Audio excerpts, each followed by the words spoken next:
Today I've got a request for a talk, as usual, that I encourage people, if they want me to talk about the Buddhist attitude to this or that, I'm very happy to do so.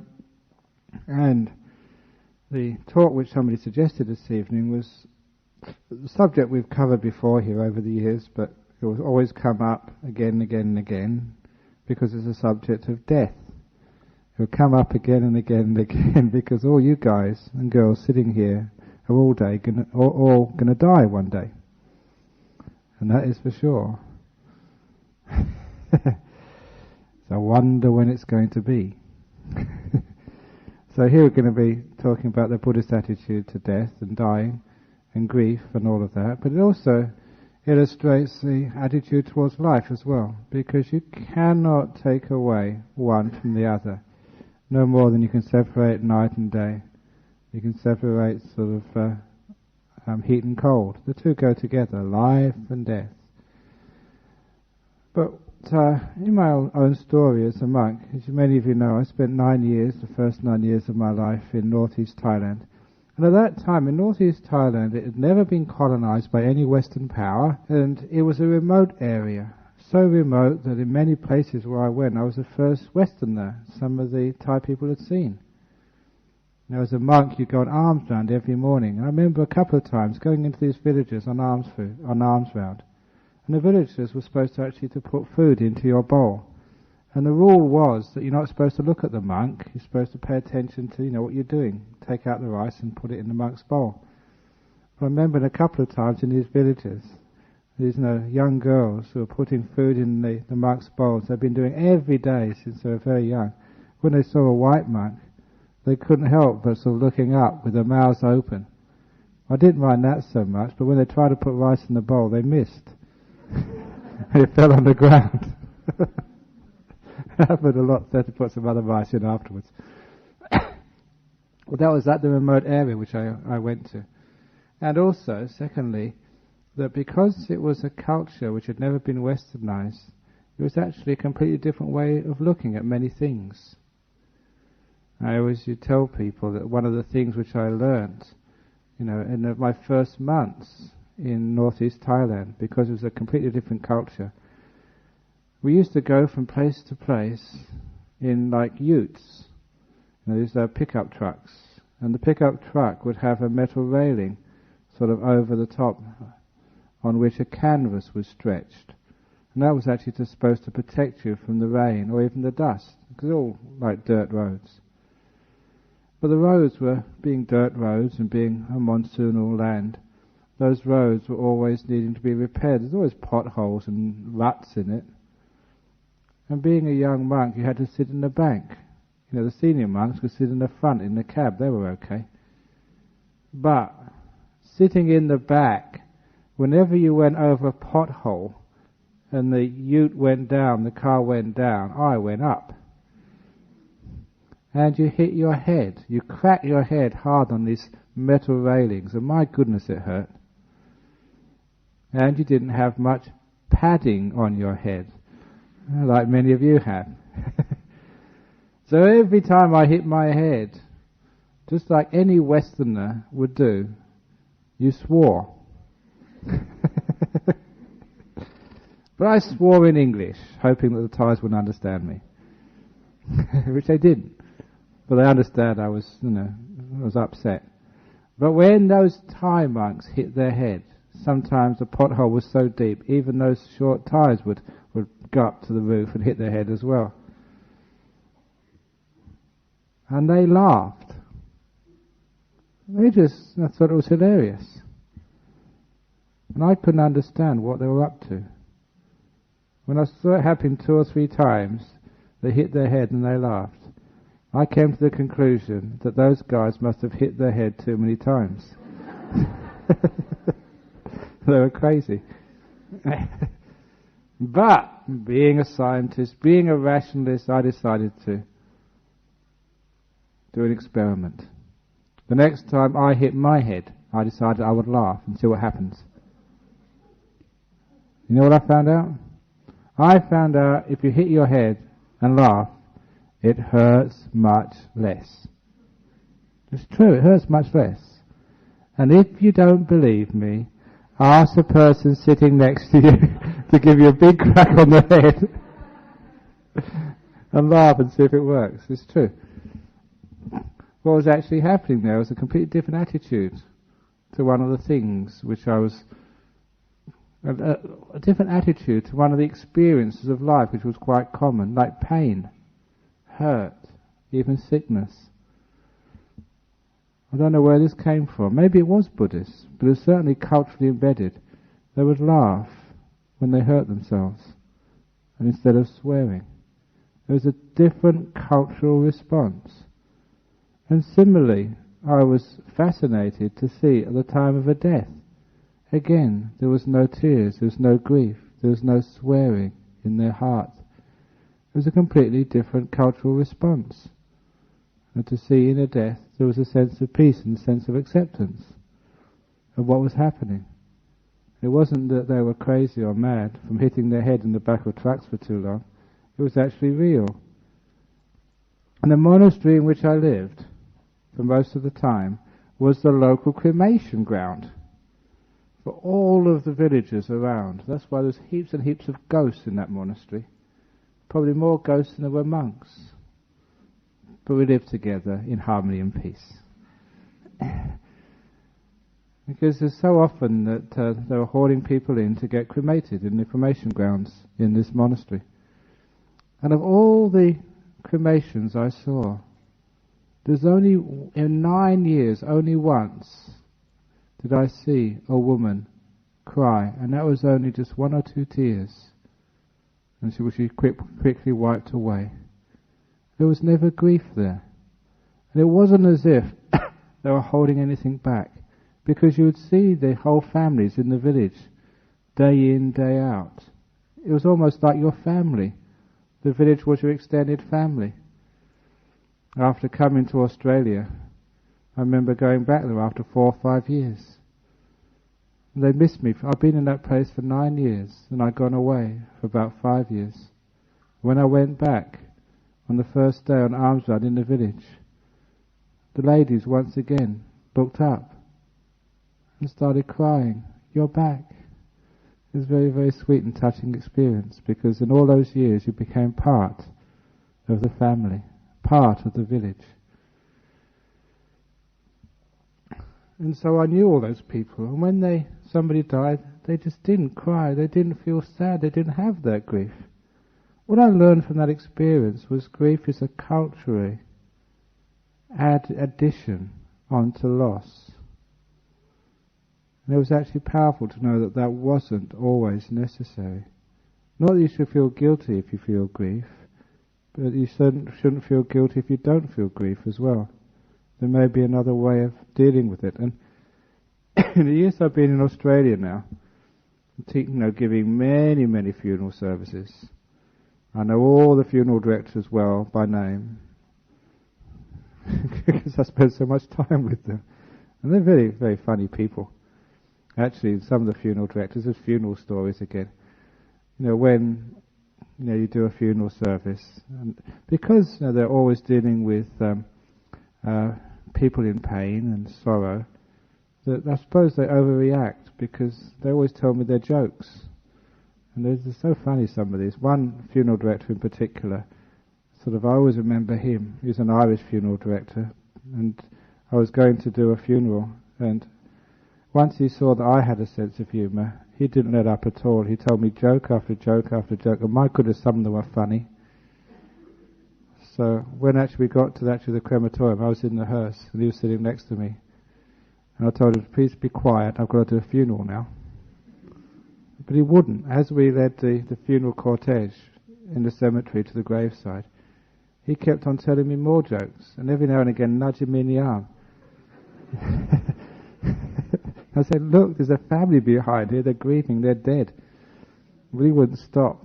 And it was very difficult for me. I told him about 1 minute before we actually got to the crematorium, to the chapel, and said, look, shut up, be quiet. I can't go in here just with a big smile on my face. But in some countries you can do that. In Australia we're supposed to grieve. It seems to be accepted in many, many places. And because I've been going to so many funeral services, what I've noticed is that when people go into those chapels, those churches, or wherever they perform the ceremony, there's always every now and again young kids come in. They're children, 4, 5, 6. And they're full of life, playing, they're teasing each other, they're being mischievous. And they come in with a smile, with life, with the energy of a young person. And then they see their parents, grandparents, uncles, all looking sad and morose. And how many times I've seen this child just looks up and sees this sadness in their parents' and their elders' eyes, and get all confused and afraid, and then they cry as well. That's actually how children learn grief, from their parents and elders. I can see how it is culturally added on. If parents, elders would only act more peacefully, it would give the children a chance to understand that death is part of life. And as such, that we can look at the whole experience in a far different way. Now, in all traditions, religious traditions, we know that something happens after death. And what happens after death in Buddhism is like rebirth. If it's Christianity, Judaism, Hinduism is also reincarnation. In other religions, it's just one reincarnation up to some heaven world somewhere, or up to some hell realm or whatever. But it's amazing in those religions, no one ever says about someone going down to hell. A lot of times, because obviously people don't deserve that. But certainly we understand that there is something which happens after death. And I was telling people, some person just today, just this evening, the people I was talking to before I came in here, the reason why I was a bit late was some old friends.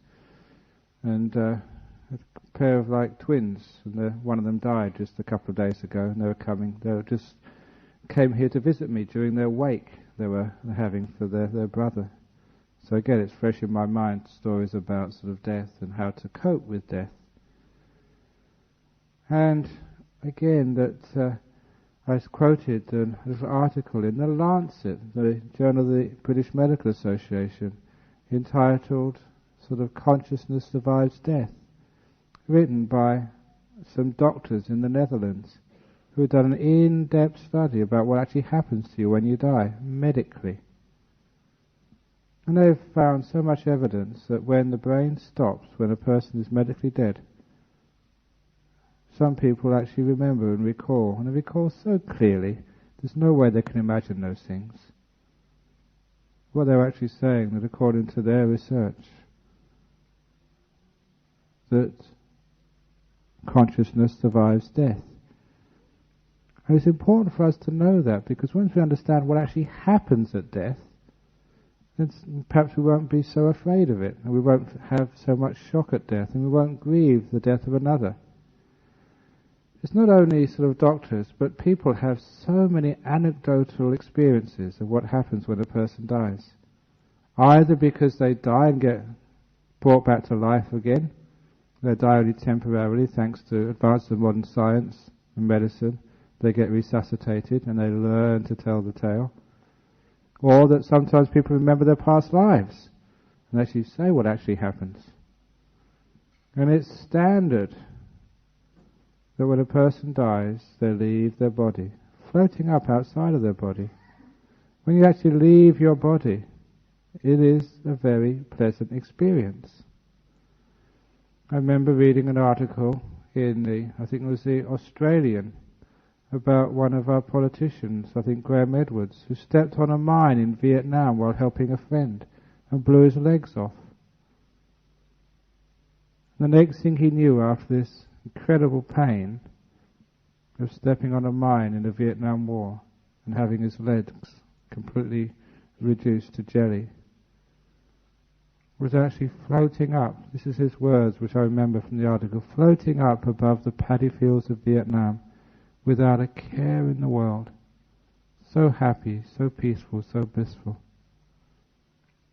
That's an experience which just about everybody has when they leave their body, either because of some accident, or because of some injury, or because of some operation which goes wrong. Floating up outside and feeling so peaceful, so light. For those of you who practice Buddhist meditation and get deep into your mind, into your mind, exactly the same thing is happening. In meditation, what we're doing, we're consciously settling down the five senses and the body to the point where the body just almost disappears. We get to the realm of the mind, which is so peaceful, so nice. It's as if this body is a big burden. And in meditation we leave that burden behind. We free ourselves, we free the mind from the body. Same thing happening at death, freeing your mind from this very hard and heavy body. And this is actually what happens. In Buddhism we call this the mind-made body. The mind-made body which leaves the physical body. And this actually explains why many people see ghosts and what ghosts actually are. When a person dies or when they leave their body, that's actually the same as a ghost body. One of our members some time ago, he could leave his body at will. So when he went to Darwin to do some work on contract, he would come back to Perth every now and again to check up on his wife. And his wife knew he was around. He said, get out of here, go back to Darwin. There's another guy, he was one of the prisoners I used to teach meditation to in Karnat, next to our monastery. He also could leave his body. Here's an interesting case that when he was Yugoslavian, when he was a young boy back in Europe, in Yugoslavia, he had some terrible sickness, and the doctors had to operate on him. And as the operation was going on, that he died.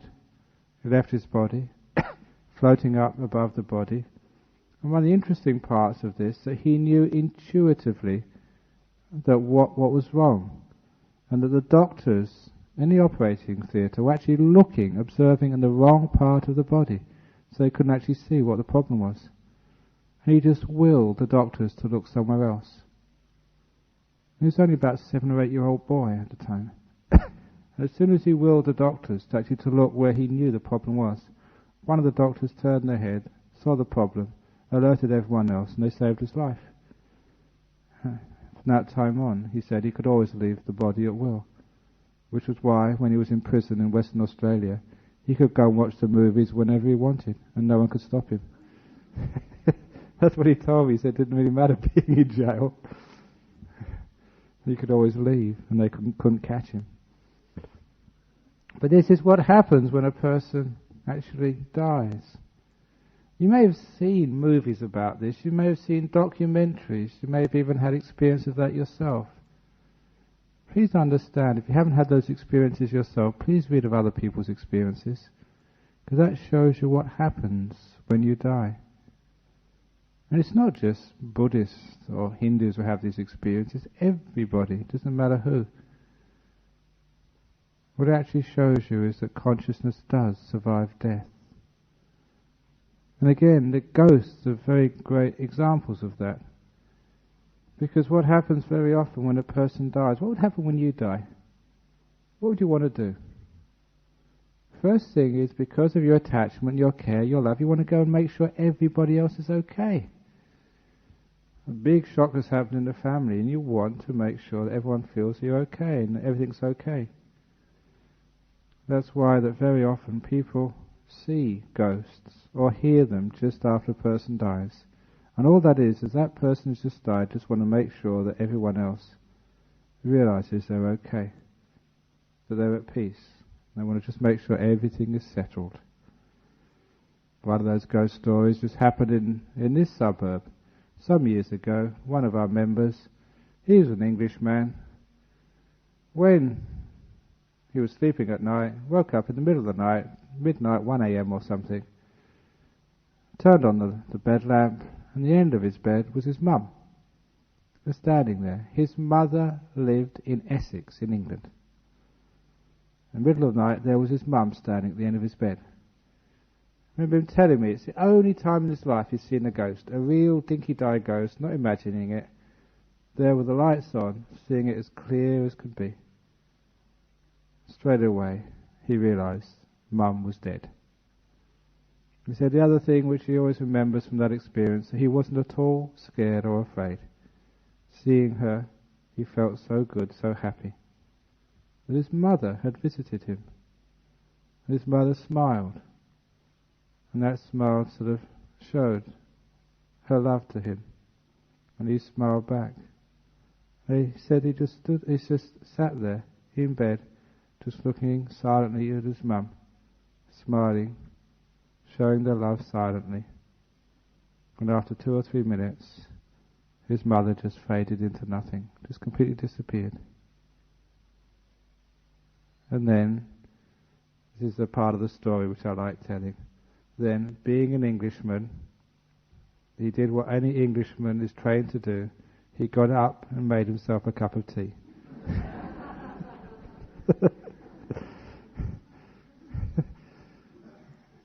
And drinking his cup of tea, the telephone rang, and the telephone was, he answered it, and it was his sister in London. And he said, "Pete, terrible thing has happened." He said, "Yeah, I know, Mum has died." "How did you know?" said the sister in England. "We just come back from the hospital. Mum has just been to visit me." Isn't that a wonderful story? About if your parent died or your child died a long way away, isn't it wonderful they can come and visit you and say goodbye? That's just one story among heaps and heaps. I know that last year or early this year, I forget which, Ajahn Cattamalo started talking about ghosts, and he went on for 2 hours. And I don't want to go into that, all the ghost stories again, even though that some of you say, okay, go for it, but no, this is about death and dying. But what it actually shows is that consciousness does survive death, and once a person dies, it's usually a very peaceful experience, and usually they're very happy afterwards. As Graham Edwards said, he floated above the paddy fields of Vietnam without a care of the world, so happy. For him, it was only his memory of his young wife and child back in Australia. He'd just been married, a young soldier, and his wife had a kid. That memory brought him back into his body. He still had business to do, still had duties. And as soon as he came into the body, the pain of the body was so immense, he just immediately sort of went unconscious. And next thing he knew, he was in a hospital being treated in great pain. This is what happens when you die. This is standard Buddhism. It's good to know this, because then you're not afraid when somebody's dying, or dead rather. It's a great release for them. They're at peace, they're happy, they're having a good time. It's only afterwards, when they get reborn again, or whatever, that the trouble start again. When they have to get nappies again, or go to school and all that sort of stuff. You know, some of those stories which I say about people being reborn and then actually speaking. There's quite a few stories of actually people who have actually talked when they were just freshly born.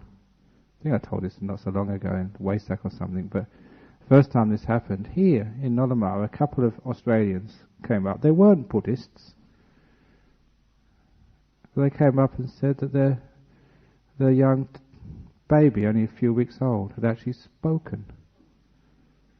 What had happened, it was Peter was the older son, 2 or 3 years of age, and I forget what the other kid was, I always forget his name, called him John, was the little baby.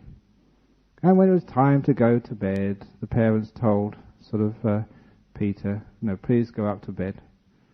And so before he went to his bedroom, he went to say good night to his young baby brother, only 2 or 3 weeks old. "Good night, John." Stupid, talking to a baby like that, isn't it? Saying good night, John. What do you expect the baby to do? But this baby surprised everybody by saying good night, Peter. Only a couple of weeks old. And the parents couldn't believe this. They were just so shocked. They stopped what they were doing. They stared in awe at the pram, and their older son obliged them by saying once more, "Good night, John." And this time with both of them watching clearly. I actually heard the baby, 2 weeks or something, say, "Good night, Peter." Unmistakably, it spoke. And that's why they came here, because they were spooked. What's going on? Please explain. Never spoke again for months until it started speaking again. Interestingly, it spoke in adult speech, not in baby talk. And I've been collecting such stories. There's another couple in Perth whose baby also spoke when it was born. A Malaysian Chinese couple. And the best story of all, of quite a few stories, was in the United States, when a baby came out of the womb in front of the doctors and midwives in the hospital. The young, newly born, only 1 or 2 hours old, spoke. And the words it said go down in my history book, because what it said was, "Oh no, not again."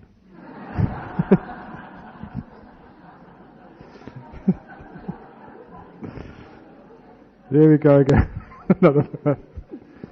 Great story. And true, that's what happens.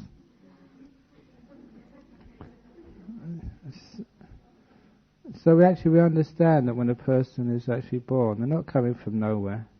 They're not an image of their parents, as all mothers know. When you give birth to a child, that's a being with a history, with a personality, and very different than from you and your husband. You know that. It's an old being coming into this life, which is why I gave a talk at Christchurch yesterday, at the grammar school. And it was very sweet. This little boy came up and said, "As a school boy, is it okay to fall in love?" He was only 16, and he was deeply in love with a nice girl. I said, "Yeah, of course it is. Nothing wrong with that. What do you expect?" And I explained it to him that sometimes that you can actually see a partner from your past life, someone you've known before. Love at first sight is not love at first sight at all. It's love at second, third, so many sights. An old person you've known before, and you meet again. That's why you feel you've known that person. And so that understanding sort of the way that life works, when somebody dies, it's not such a big deal anymore. It's not the end of things. It's just like a phase. It's just a passage from one life to another, of these huge numbers of lives we've lived. Actually, as Buddhists, you've died many times. You've been born many times, which is why I call all Buddhists born-again Buddhists.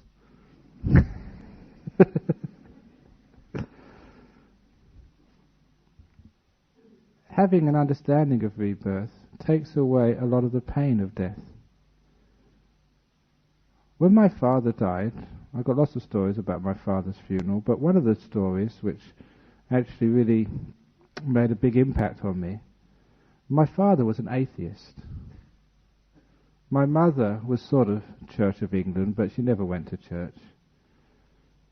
And when my father died, just the funeral directors, now they were trying to organise things. What religion are you? He said, "No, none really." When you put none, they put C of E, Church of England. So that she was too sort of worried about the fact that she'd lost her husband to really worry about such things. So when we had the funeral service, a cremation, there was an old Anglican priest gave the service. And first of all, as soon as I saw this, I thought, hang on, my father was an atheist, he didn't believe in you. But nevertheless, he gave a sermon. But then, when he gave his sermon, he started saying about my father, what a wonderful man he was and how great he was. And straight away that I sort of closed up to that sermon. I said, "Look, you don't even know my father. How can you say such things? You're not being honest." And for me, religion had to be honest. And actually, that was one thing which would disturb me. And I remember having a sort of a determination, a resolution, to say, if ever, at that time, must have been, I knew I was going to be a monk sometime, because I said, if ever I am doing a funeral service, I will never act like that. Just to try and cheer people up, to say things which I didn't know about somebody. If ever I give a funeral for someone I don't know, I just say, I just don't know this guy or that girl. But it's what the family said. They say he's an okay guy. But that's as much as I can say. Because honesty was so important at the time of a death. Even more important than other times. And so that honesty at the time of a death is crucial. So when I give a funeral or talk to people, we just talk to people with honesty that it's a good chance you'll see that person again. Don't say you will, but I can say with true honesty, because according to Buddhist theories of rebirth, we do tend to get reborn together in groups. In the Buddhist scriptures, all the Buddhist chief disciples were also disciples or friends or brothers and sisters in previous lives. And even just one of the great monks who told of a time before when he was a king, and all of his disciples, his senior monks in his last life, were his ministers in lives before. Even that one of the early Buddhists who wrote this book about Buddhism in England, this was a High Court judge, Christmas Humphreys in England, who wrote these books and gave Buddhism a respectable name in England many, many years ago. And he went on the BBC once talking about his past lives. He could remember his past lives. He could remember his wife from his previous life, who he met again in this life, and became one of his closest friends. But not his wife, he married somebody else. But it's interesting, just his wife from a previous life, because of emotional bonds, craving or whatever, became his best friend in his last life. He died some years ago. It's another example of how we do tend to to link together with ties of attachment, love, whatever, and get reborn again in similar lives. Not always the same. Sometimes brothers can be parents, sisters can be daughters, or wives or whatever. We tend to go in groups. That's why I tell people when they die, it doesn't matter, they'll probably see them again. It's interesting, there's another couple here. It's a Thai tradition. If a child dies very young, sometimes what they do is they mark a part of the body with a pen. Because if the wife gets pregnant again, they want to see if there's a birthmark there. As if the person who was to be born didn't quite make it the first time, they're going to come the second time.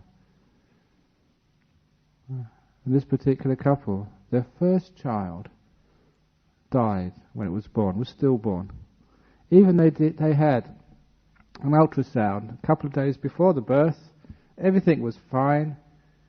But in those 2 days before the birth, the child turned round and choked itself on the umbilical cord.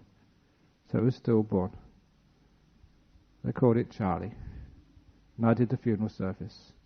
While I wasn't looking, they told me afterwards, they got a simple biro pen and put a little line on the heel of the foot. You're not supposed to have birthmarks on that part of the body, the heel. And some months, it was their first child. Some months later, she got pregnant again, gave birth to, at the time, a girl. But that girl had a little mark on her heel. It was Charlie. Didn't make it the first time, but second time lucky. Do you believe that? It's very common. So sometimes it's as if somebody close to us wants to come into our life.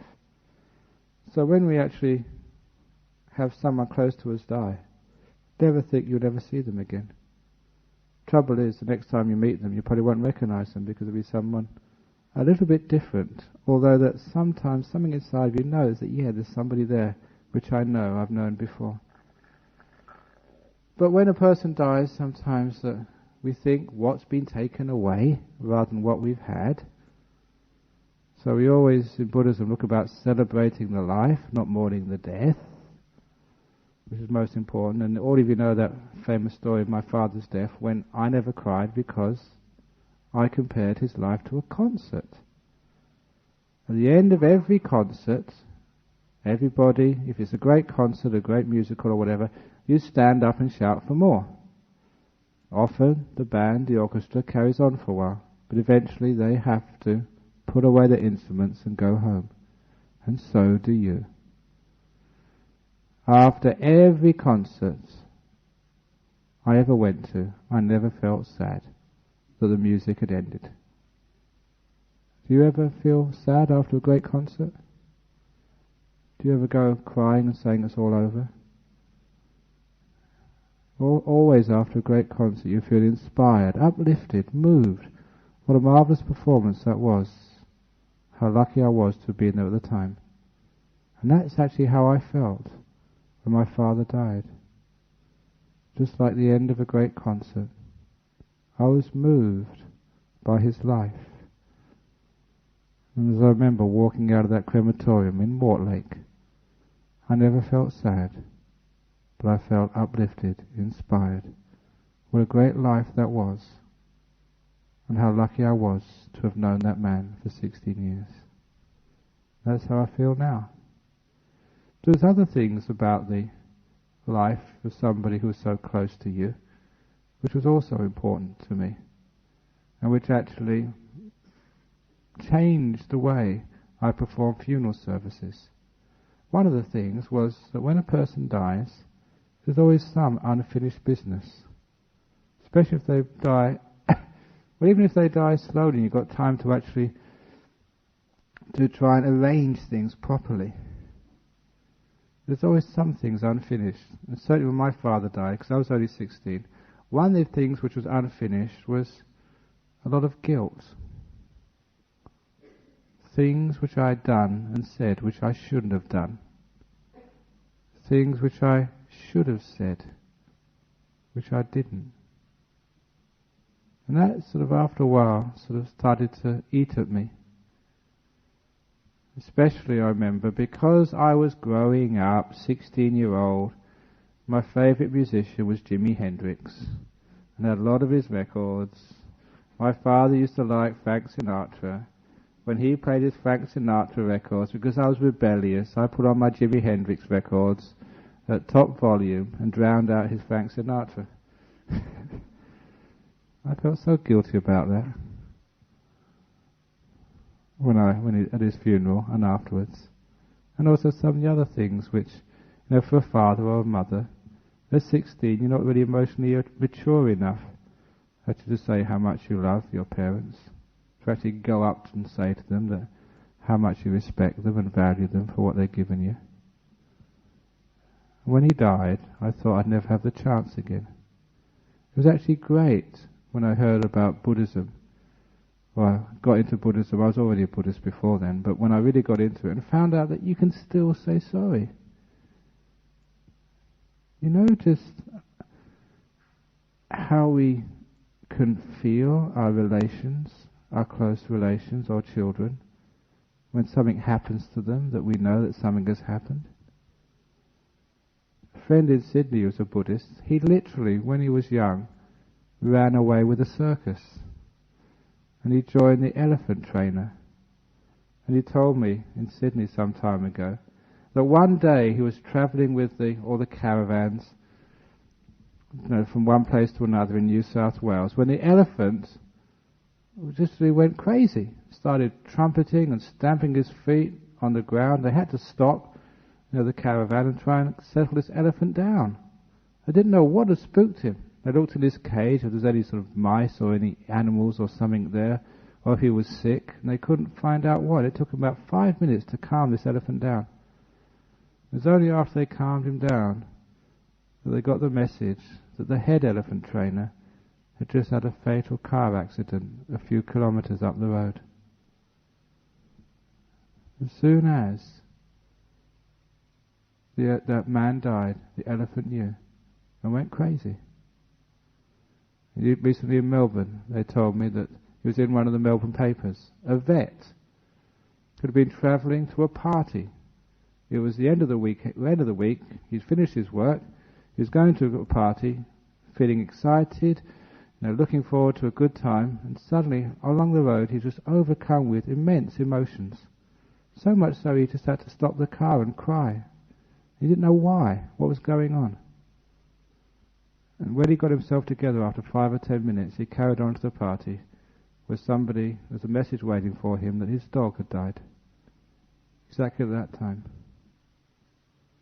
Does things like that ever happen to you? When somebody has died, or a close relation, even a pet, has been in trouble, you feel there's something wrong? If you're close to someone, they can feel you. They know you. They know if something's happening. Especially if you're sensitive. It doesn't matter where my dad has been reborn. You can always resonate with that being at any time. Anyone who's close to you, you've been close to them. There's some way of contacting them in the same way that when somebody's in trouble, close relations know that and they feel that. If you're having a good time, very happy, they know that, they feel that. That sort of mind-to-mind contact, which monks sometimes get into when they do their meditation. Understanding people's minds, feeling them, resonating with them. It's just sensitivity, that's all. That sensitivity is there quite naturally to people who've lived together for a long time. Even with animals, they know if you're hurting, even a long way away. I had this book, I forget what I did with it. It's an interesting book about animals and how they can resonate with their owners. This TV company I think it was in Netherlands, they did one of these lovely documentaries about animals and their owners, and just to prove that these things existed, they took 2 cameras. One was actually at home with the dog, the other one with its owner, sort of a woman. And the woman said every time she came home, that dog was actually waiting at the window for her. Even when she came at odd hours, the dog would be waiting at the window. The rest of the time would just be sleeping and lazing around. So the cameras, one camera was in the house, following the dog. The other one was following the lady. And this TV company, I think whether it was with a dice or they had randomly told her when to come home. And they synchronized the cameras. So you could actually see, so I was told in this book, when the lady was told to go home, at that precise moment the dog got up and went to the window to wait for her.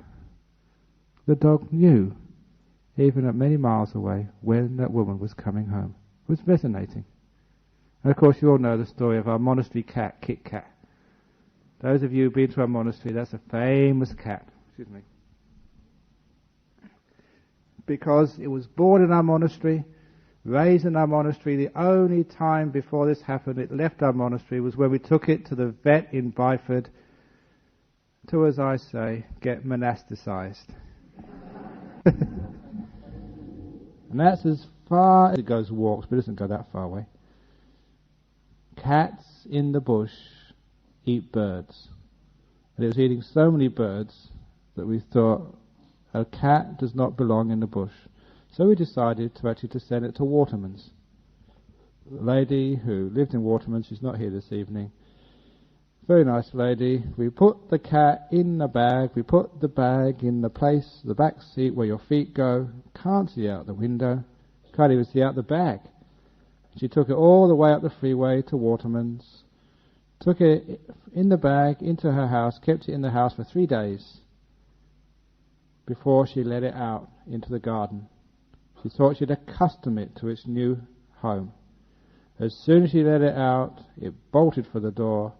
She ran after it, but that's a smart cat. It was much faster than she was. So she got in her car and drove in her car to try and find the cat. Couldn't find it. It was a Saturday in the summertime, and I was on duty here in Nollamara. So she rang me saying, "I'm very sorry, Ajahn Brahm, your cat's gone." I said, "Never mind." I thought it actually would find its way back to our monastery in Serpentine. It was a smart cat, but it didn't do that. It was much smarter than that. In 2 hours' time, I heard this mewing at the front door over there. And this cat had found its way from Waterman to here. In 2 hours. Its poor paws were almost were burning because it was a very hot day. And I gave it a saucer of milk, which it it licked up in no time. I gave it about 3 saucers. And then it went to wee in the corner. But you couldn't blame the poor cat. But how can a cat who's never been in a metropolitan area before, never been in Perth, never been further north than Byford, find its way from Waterman's to here, about 6 kilometres over the freeway, straight line in 2 hours, and find, its owner or one of the monks? There's resonance between people like that. So, understanding that as part of Buddhism, when I thought that I need to say sorry to my father who died, I just went into a quiet place and thought of him. And then I said sorry. I did a little act of forgiveness. Now, Dad, all those Jimi Hendrix records, I'm really sorry. Did that. Didn't mean to. I meant to, but I didn't really mean it to, actually.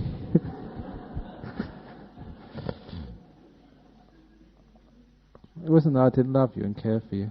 It was just I was being a 16-year-old, that's all. And I thought of all the other things which he did and said thank you for all of those. And just in the silence of that little ceremony, just told him how much I loved him and how much I cared for him. What a wonderful father he was. And how that those things which I wanted to tell him, now I could actually say to him. And you know that people can feel that. Maybe not in words, but they feel where it's coming from. And for me, it was a marvellous feeling of like release of the guilt, of actually knowing a person and just growing up and so I do that actually in funeral ceremonies. I ask people to be quiet. Think of the person who's passed away. Resonate with them. And whatever you wish to say to them. To undo all of the unfinished business. To say sorry. To say thank you. To say how much you love them. It's a marvellous freeing experience. Because when we talk about the grief, it's got so many layers there, and guilt is part of it. If you get rid of the guilt, then much more is easy to overcome. And the other layer, which I got rid of, or sort of not got rid of, but settled, was that when you love someone, when you care for them, when you've lived with them for a long time, there's always a sense of another part of debt. They've given so much to you. And you need to repay all of the good times, the kindness, the care which they've given to you. And that was also part of my memory of my father's death. I owed him so much. It's only when I became a monk I realized, I was taught that in Buddhism we have this thing we call sharing of merits. What that really means is that you do an act of kindness, of goodness, of charity. Whether it's giving a donation, building a hut or whatever, or printing books, good books which can help people see their way in life, books on meditation, on wisdom. And I went to Melbourne. The reason I remember this because I told the story in Melbourne, because when I went to Melbourne for the first time, somebody appreciated what I was doing and gave a big donation. And they said to me, this is for the Buddhist Society in West Australia, but to be used as you want to use it, because we're giving it out of gratitude for what you've done. So when I came back, I asked the previous Abbot, Ajahn, can I use this to give an offering in memory of my dad? I want to buy some Pali books, some Buddhist scriptures, so that I can put them in our monastery and inscribe on them in memory of William Betts, my father. It was wonderful that I was allowed to do that. Took about 3 months to get these books from England. And then I got somebody who's here this evening to actually inscribe them as best they could in beautiful calligraphy in memory of William Betts, and for the name, the date of his birth and date of his death. And I offered them to the monastery. It was marvellous for me to give. Even as a monk it's so difficult because you don't have personal funds and money. but I wanted to give something for my dad, because giving is part of loving. And when you live together, you give together, you share together. And it's one of those expressions which actually makes a sense of softness, community, relationship. And I did owe my father so much. It was a way for me to give back to him. I gave those things in memory of my dad, and gave all the merit, all the good karma to him. Certainly it made me feel a certain sense of release from the debts one has to one's loved ones and parents. So it also becomes part of the ceremony for overcoming grief. Sometimes at those people who are saddled with grief, loss of a loved one, we want to do something. What do we have to do? Just getting advice is sometimes not enough. We need to do something, and that's a marvelous thing one can do. In the name of the person who's passed away, go and do some great act of charity in their name. Give all of the goodness for them. I owe you, and so I'm going to give something for others, which you will be proud of. And we ask forgiveness as well. And that way we can actually overcome much of the pain, much of the grief, the guilt, the unfinished business of a death, which will allow us to go back to that original idea of celebrating a life. When all the other complications of death are overcome, then we can go back to celebrating a life with someone we've known very well. Not only celebrating a life, but learning from the experience, because all death tells us just how ephemeral this particular life is. People die at all times, children. I've been to funerals of, obviously I just said, from someone who's just stillborn. I remember going to a funeral of a boy who was only about 3 or 4 weeks when he died. I always remember this because the parents were so upset they didn't want to go to the funeral. They just sent me. But they wanted to give their son a big send-off. So this was years ago. They hired a stretch limo, one of the first stretch limos to come to Perth. And the 2 funeral directors were in front of the stretch limo, with me in the back, and this small little coffin sort of on the other seat opposite. When we got to the traffic lights, people would always look in to see who's in the stretch limo. They couldn't see the little coffin there, but they could see me, so I waved. I'm a Leo, I like going in stretch limos. It's the only time I've been in a stretch limousine. But I've been to all sorts of funerals, old people, young people. You die at any time. So don't ever think it's strange when a person dies, or something's gone wrong. Death happens at all times. When we understand life, we can actually celebrate that life. And when it's a death, it's like the last part, the last movement of a great symphony. And that way we can be at peace with life and death. Sometimes you have short lives, sometimes you have long lives, sometimes it's in the middle, just you've done it many, many times. So if you get a short straw this life, the chances are you get a longer straw the next life. It's just what happens. So we don't need to be upset and afraid when death happens. We know that something goes on afterwards. It doesn't finish there. But we know that. What are we crying for? Why do we feel grief? Really, it's not only just a cultural accretion onto loss. It is not very useful.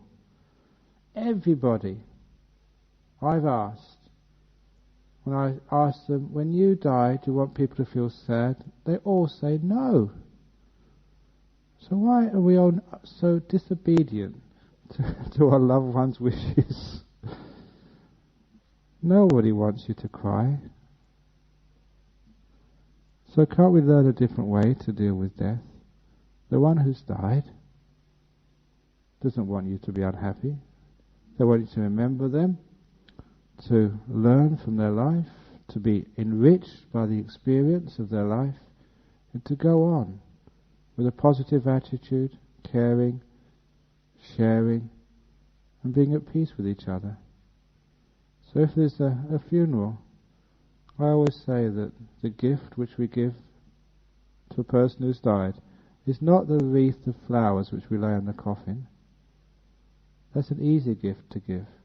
I tell the people in the chapel, consider each one of you as flowers in this great wreath, which you're offering to the person who's died. You're offering your lives, the beauty of your lives, the goodness of your lives, the harmony of your lives, the love of your lives, in honor of the person who's died. Be good people, be caring people, be kind people, be generous people. That's the best way we can pay respect to someone who's died. Because the best gift I could give to my father when he died was trying to be a good son, someone he would be proud of, to be someone who remembered his examples and his goodness and tried to live them. And that is a way that we can take something positive out of the death of a person we know and we loved very much. We can actually grow from it, become better people for it. Just grieving, feeling sad about ourselves or sad about others doesn't help anybody. We know that. But we need ways and means to overcome that grief. And these are those ways and means. Just to summarize just what I've been saying. First of all, we have to let go of the guilt by doing a forgiveness ceremony. Let go and understanding that those people probably hear it and know it. The simile of those elephants and cats and people who resonate with each other in times of emotional intensity. And then do an act of generosity to pay back your debt to that person. And celebrate their life rather than mourning their death. And learn from the whole experience. Become better people. But when we understand that life is so short, that death comes at any time, it means that life becomes more valuable. Time becomes something we don't want to kill or waste. Time becomes something which we must make best use of, not just to accumulate possessions, but to accumulate acts of kindness, acts of goodness, acts of sharing, acts of love. In Buddhism we call that good karma. So that's the meaning of life. When you have the opportunity, make that good karma as much as you possibly can. Then you'll be enriching your life. So when you die, you'll have no worries about where you will go. You will die peacefully. You'll die happily. And people will be so proud that they knew you. That's the way to live. And that's the way to die. And that's the way to end this talk. Thank you for listening. Any questions about the talk on death and dying and grief and all that business? Yeah, go on. Yeah.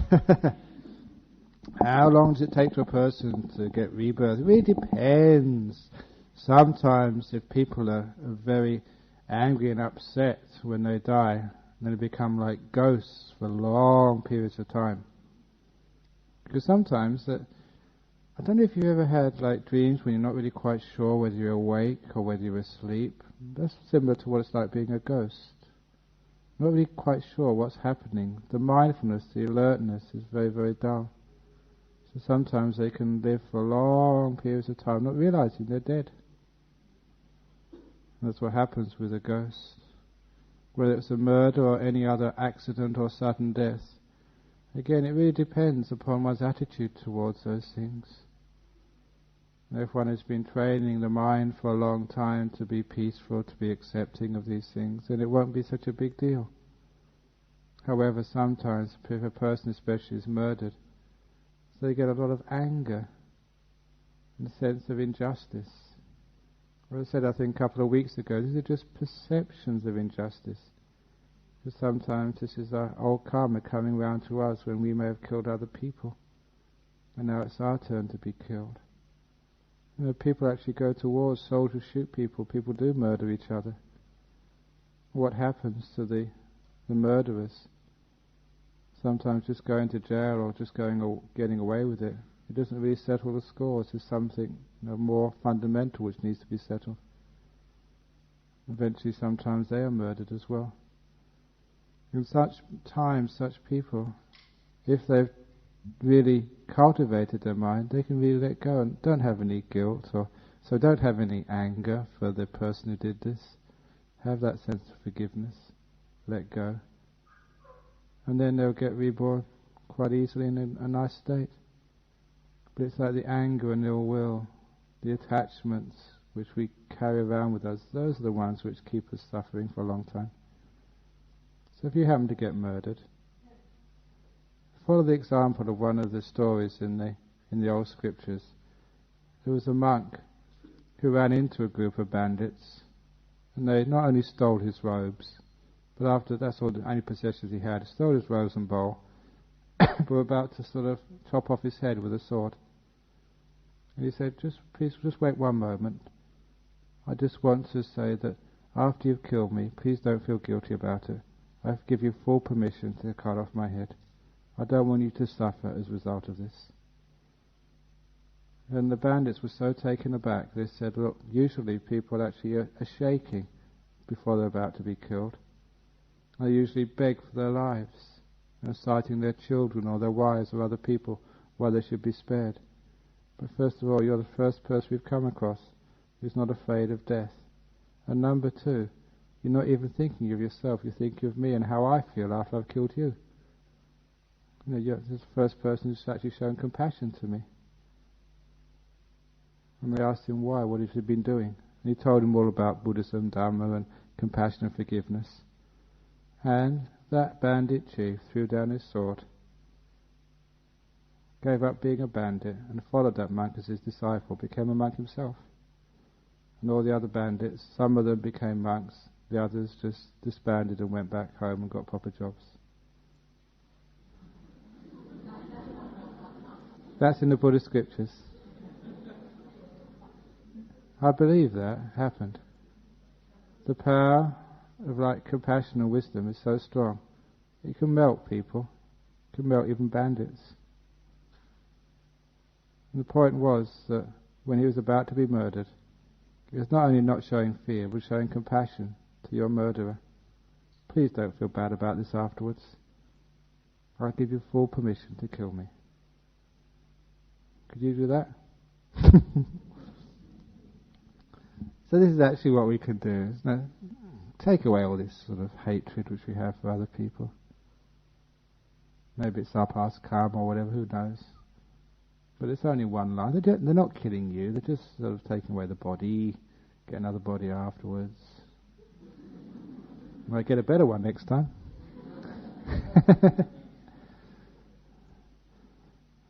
Yeah, go on.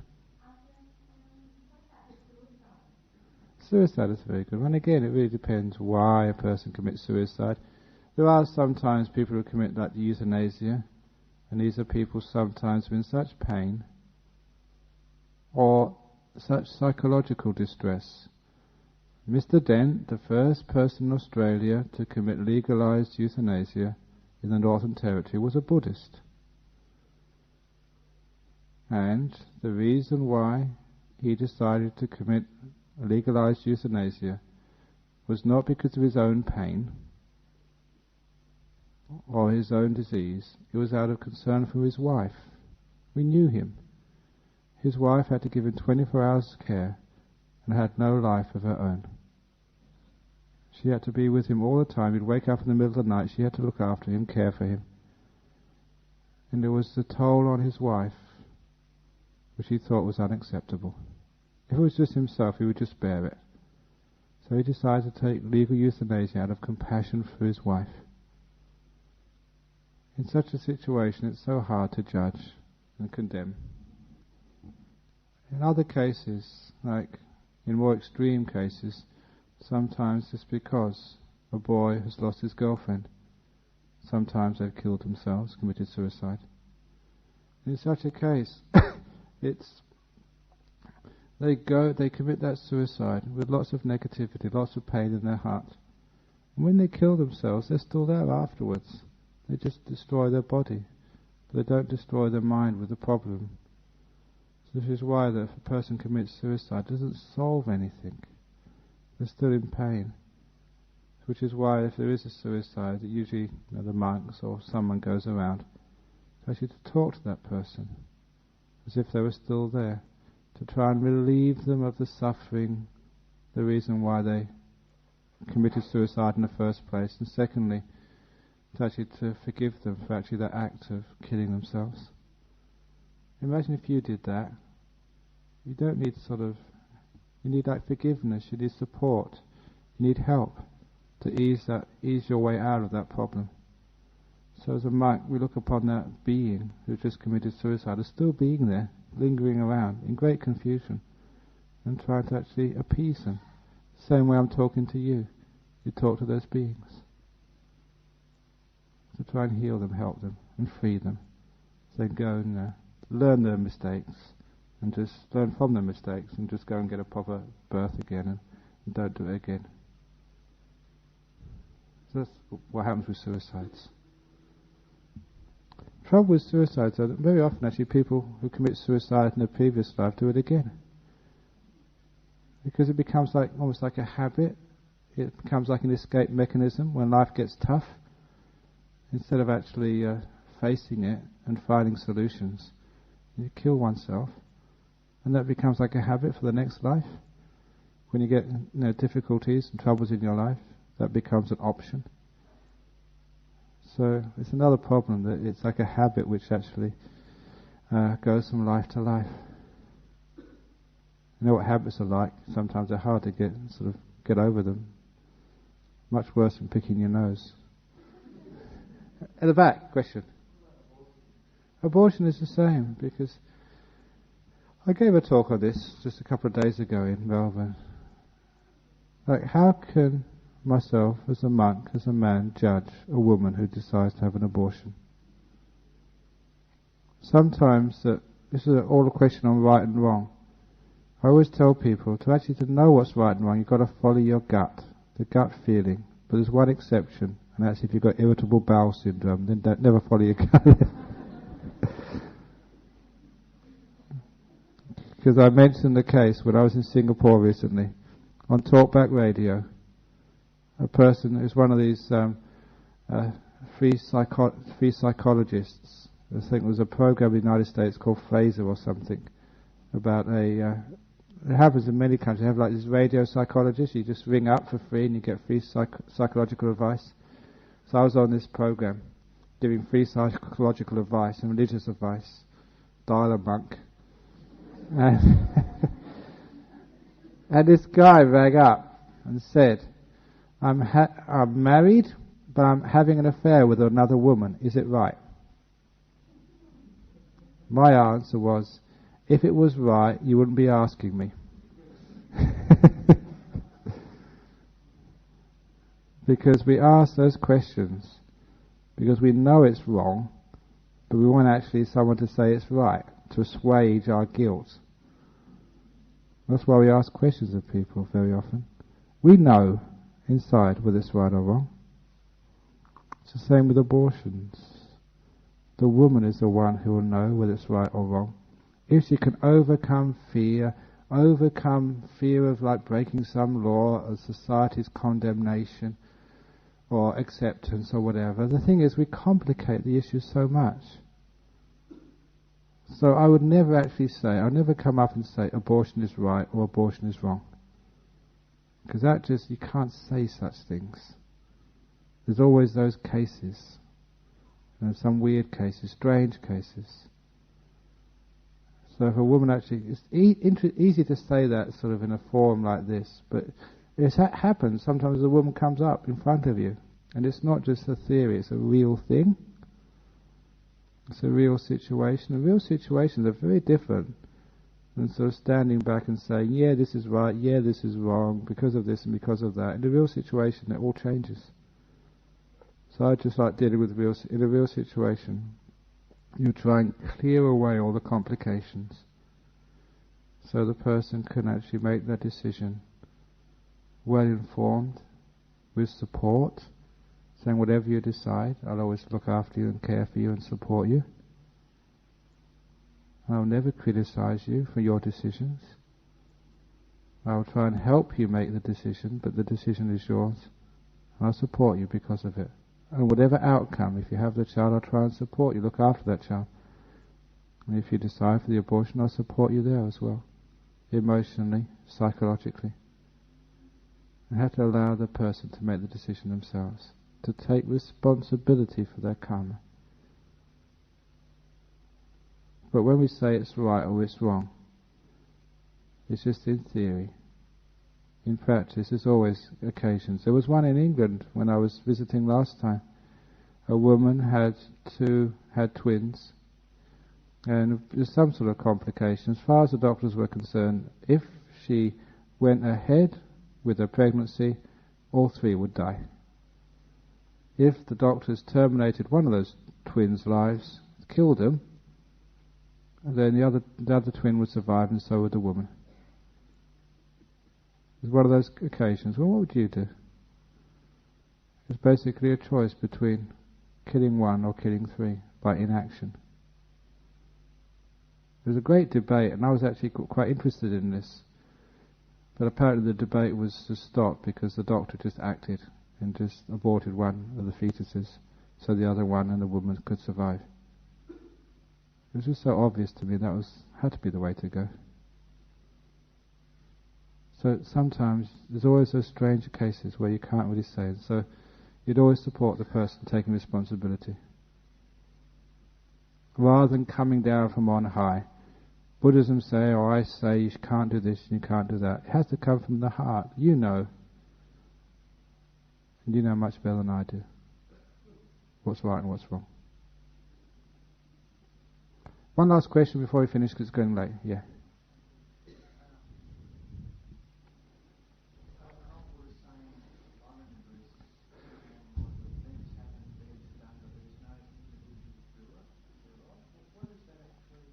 Oh, that's actually referring to, there's no individual doer. That's just referring to the idea of non-self, which is a whole different talk, which will take hours to actually go. What it's actually saying is that, who said that?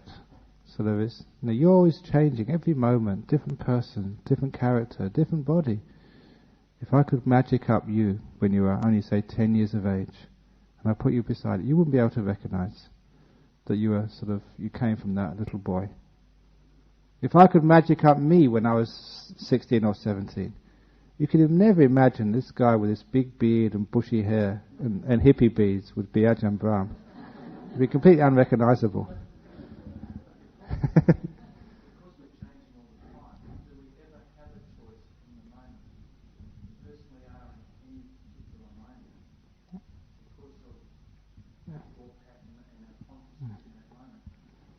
That.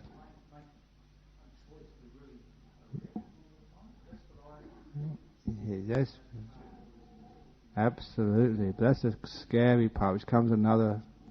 Did you actually choose to ask that question? Or was it all conditioned from many, many things in the past?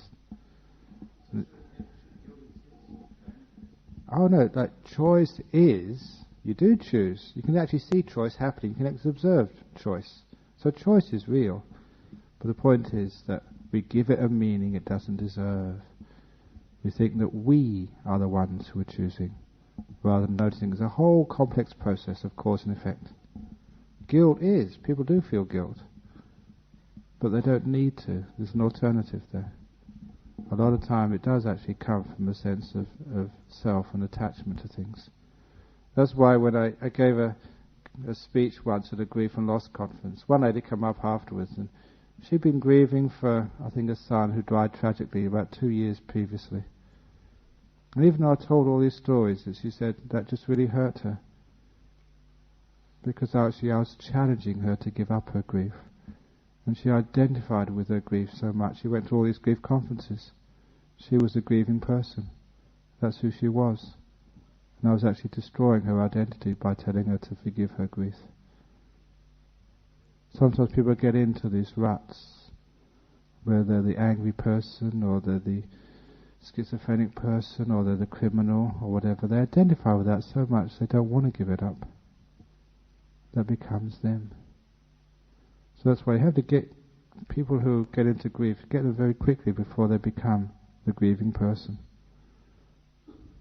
known to their friends as someone who's sad. You get reinforced by their friends and by themselves as being that person, the one who's always sad. So thank you for that question, and thank you for listening today. It's gone an extra, but we're not going to charge you overtime this evening.